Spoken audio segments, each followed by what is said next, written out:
이제 아이들을 이제 기본적으로 아이들을 교육하고 양육하기 위해서는 아이의 뇌에 대해서 알아야 된다. 그래서 아이의 뇌 발달에 맞는 놀이와 자극 이런 것들이 이제 기본적으로 필요하다라고 하는 것이 이제 기본적인 틀입니다. 그래서 어떻든 간에 아이 두뇌 발달에 맞춰서 교육을 하고 자극을 하고 하는 것이 중요한데, 그러면 그렇게 두뇌 발달에 맞춰서 최종적으로 아이한테 어떤 능력을 키워주려고 그러느냐라고 하는 이죠.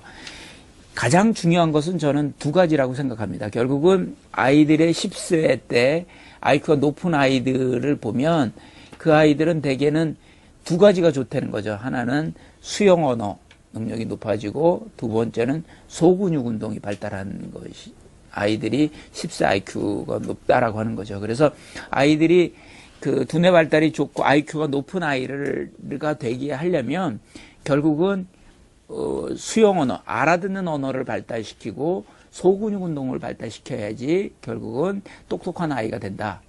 그러면 수용 언어를 발달시키는 방법은 뭐냐? 수용 언어를 발달시키는 경우는 결국은 대화다.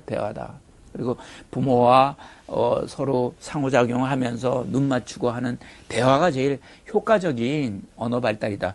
근데 대화로만 가지고는 한계가 있죠. 왜냐하면 엄마하고 대화하는 거는 어휘수가 한계가 있어요. 어휘수가 부족하다는 거죠. 그래서 그림책이 필요하다는 거죠. 그래서 그림책의 어휘라고 하는 것은 문어체도 있고, 또 그것이 배경 지식을 쌓을 수 있는 다양한 언어, 일상생활에서 쓸 수 없는 다양한 언어들이 생기는 거기 때문에 그것이 장기 기억으로 넘기면 그 장기 기억을 이 워킹 메모리에서 필요에 의해서 쓰기 때문에 사실은 사고력이나 판단력 이런 것들이 갈수록 높아지고, 결국 초등학교 내내 사실은 어휘력이나 배경 지식이 경쟁력인데 그것을 키우는 데 있어서도 상당히 중요한 의미가 있다라고 하는 거죠. 그래서 그림책을 잘 활용하는 것이 필요하다는 거죠.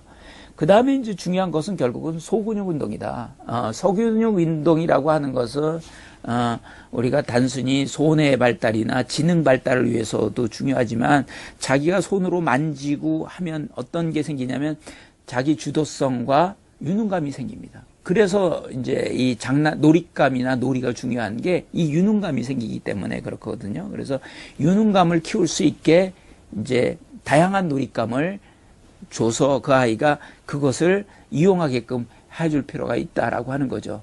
더구나 이제 그런 자기 스스로 이렇게 만들다 보면 문제 해결력이 생기고요. 장난감으로 가지고 놀다 보면 또 그 장난감은 그 문제 해결력은 결국은 21세기의 인재에 있어서는 융합형 인재가 중요한데, 그것은 결국은 화두가 창의력인데, 창의력은 결국 문제 해결력에서 시작되는 거기 때문에 창의력의 씨앗을 만드는 게 결국은 장난감이다라고 하는 겁니다. 이제 그런 의미에서는 이 놀잇감이라고 하는 것이 아이한테는 중요한 의미다. 우리가 그냥 아무런 놀잇감 없이 어떤 것을 한다고 그러면 결국은 그런 창의력이나 손의 발달이나 아니면 문제 해결력이나 아니면 주도성이나 혹은 유능감을 개발하는 데는 상당히 영향을 미칠 수가 있다라고 하는 거죠.